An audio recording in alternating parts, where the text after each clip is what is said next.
Muy buenas. Hoy vamos a viajar a uno de los momentos más decisivos y, la verdad, más apasionantes de la historia reciente de España. Vamos a ver cómo, en apenas 3 años, un país entero pasó de casi 40 años de dictadura a ser una democracia moderna. Fue un camino lleno de incertidumbre, de muchísimo riesgo y, al final, de consenso. Todo arranca en una fecha que lo cambió todo, el 20 de noviembre de 1975. Ese día fallece Francisco Franco.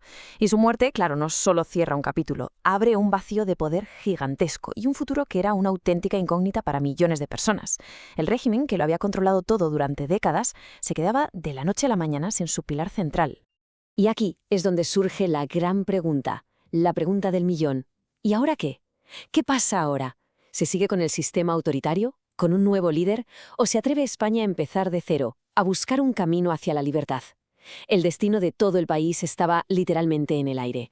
Para entender bien todo este proceso, que es complejo, vamos a seguir esta hoja de ruta. Primero veremos el fin de esa era franquista, después un primer intento de reforma que, bueno, no salió muy bien.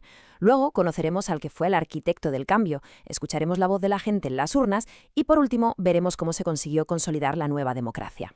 Muy bien, pues nos metemos de lleno en el primer punto. Con Franco ya fallecido, todas las miradas se dirigen a su sucesor, una figura que sinceramente casi nadie esperaba que se convirtiera en el motor de un cambio tan radical. A ver, Franco creía que lo había dejado todo atado y bien atado, nombrando a Juan Carlos de Borbón como su sucesor. La vieja guardia del régimen, los franquistas de toda la vida, esperaban que todo siguiera más o menos igual. Pero lo que pasó fue una sorpresa mayúscula para todos. El rey Juan Carlos I, en una jugada que nadie vio venir, apostó por una transformación total hacia la democracia, desafiando a los mismos que le habían puesto ahí. Pasamos ahora a la segunda fase, que es el primer intento de gobierno. El rey mantiene en el cargo al presidente que ya estaba con Franco, Carlos Arias Navarro. Pero este intento de hacer una especie de reforma sin ruptura estaba, la verdad, condenado al fracaso desde el minuto uno. Es que el gobierno de Arias Navarro estaba atrapado, metido en un fuego cruzado. Por un lado, la oposición y la gente en la calle pedían una ruptura total con el pasado, querían democracia ya. Por otro, los franquistas más duros, el famoso búnker, se negaban en rotundo a cualquier tipo de cambio. Si a esa mezcla explosiva le sumas la violencia terrorista, pues era imposible que su tímido plan de reformas saliera adelante. Y aquí, justo aquí, llega el giro de guión. En julio de 1976, el rey fuerza la dimisión de Arias Navarro y nombra a un político joven, casi un desconocido, que además venía del propio sistema franquista, Adolfo Suárez. Su misión era, ni más ni menos, que hacer lo que parecía imposible. El contraste entre los dos es brutal. Mientras Arias Navarro representaba la continuidad, el no moverse, la crisis, Suárez era todo lo contrario. Era el cambio, una reforma política de verdad y, sobre todo, la búsqueda del consenso. Fue un giro de 180 grados en la estrategia para traer la democracia a España. Y la gran jugada de Suárez, su movimiento maestro, fue esta ley. Fue una auténtica genialidad política. Porque en lugar de una ruptura por las bravas, lo que propuso fue una ley que, usando las propias instituciones franquistas, las desmontaba legalmente para abrirle paso a la democracia. Era básicamente pedirle al régimen que votara a favor de su propia desaparición. Los objetivos eran clarísimos: soberanía popular, elecciones libres, legalización de partidos. Pero antes de preguntarle a la gente, Suárez consiguió algo increíble: que las propias Cortes franquistas aprobaran la ley. Fue una sesión histórica. Ahora sí, la decisión final quedaba en manos de toda la ciudadanía. Y el pueblo habló. Por primera vez en 40 años, la gente tuvo la oportunidad de decidir su futuro en un referéndum. La pregunta era muy sencilla: ¿sí o no a la reforma política? En otras palabras, ¿cambio o seguimos como estábamos? ¿Y el resultado? Bueno, el resultado fue incontestable. Un 94%. Ojo, un 94% de los votantes dijo sí al cambio. Este apoyo masivo le dio a Suárez una fuerza tremenda para acelerar todo el proceso y pasar por encima de cualquier resistencia. Era un mandato popular clarísimo. Querían democracia. Pasamos a la siguiente etapa. Con ese respaldo tan brutal de la gente, el año 1977 se convierte en un año de vértigo, un año en el que las instituciones democráticas empiezan a coger forma y se tienen que enfrentar a los problemas gravísimos que tenía el país. Es que el ritmo en 1977 fue increíble, de locos. En abril, Suárez toma la decisión audaz y arriesgadísima de legalizar el Partido Comunista, un paso clave para que la democracia fuera de verdad para todos.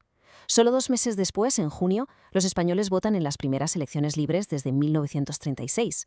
Y en octubre, todos los partidos políticos demuestran una madurez asombrosa y se unen para salvar la economía. Los resultados de esas elecciones dibujaron un mapa político totalmente nuevo. La UCD de Suárez ganó, el PSOE se consolidó como la gran alternativa de la oposición y el PCE también entró con fuerza en el Parlamento. Por primera vez en décadas, el Congreso representaba de verdad la pluralidad del país. Y su misión más importante era ponerse a redactar una constitución para todos. Pero claro, la democracia no podía funcionar con una economía hundiéndose. El país tenía una inflación galopante y un paro desbocado. Así que, en un acto de responsabilidad histórica, el gobierno, los partidos y los sindicatos firmaron los pactos de la Moncloa. Fue un acuerdo para aplicar reformas económicas y sociales durísimas a cambio de garantizar la estabilidad política, un verdadero pacto de Estado. Y con esto llegamos a la recta final. Aunque los cimientos de la democracia ya estaban puestos, el edificio todavía era muy frágil y seguía habiendo gente que quería derribarlo a toda costa. Y esto es algo que hay que dejar muy, muy claro. La transición no fue un camino de rosas, fue un proceso tenso, frágil y que estuvo constantemente amenazado por la violencia.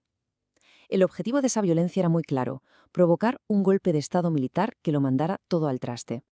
Las amenazas eran muy reales. ETA intensificó sus atentados, sobre todo contra las fuerzas de seguridad, para intentar provocar una reacción del ejército. Y al mismo tiempo, grupos de extrema derecha cometían actos violentos, como la terrible matanza de los abogados laboralistas de Atocha, para generar un clima de caos que justificara una vuelta a la dictadura. Pero a pesar de la violencia, a pesar de las amenazas, el proyecto siguió adelante. Y este es el logro definitivo, la culminación de todo. En 1978, las Cortes Democráticas aprueban una nueva Constitución, que además el pueblo español ratifica masivamente en otro referéndum. Este texto se convirtió en la piedra angular de la nueva España.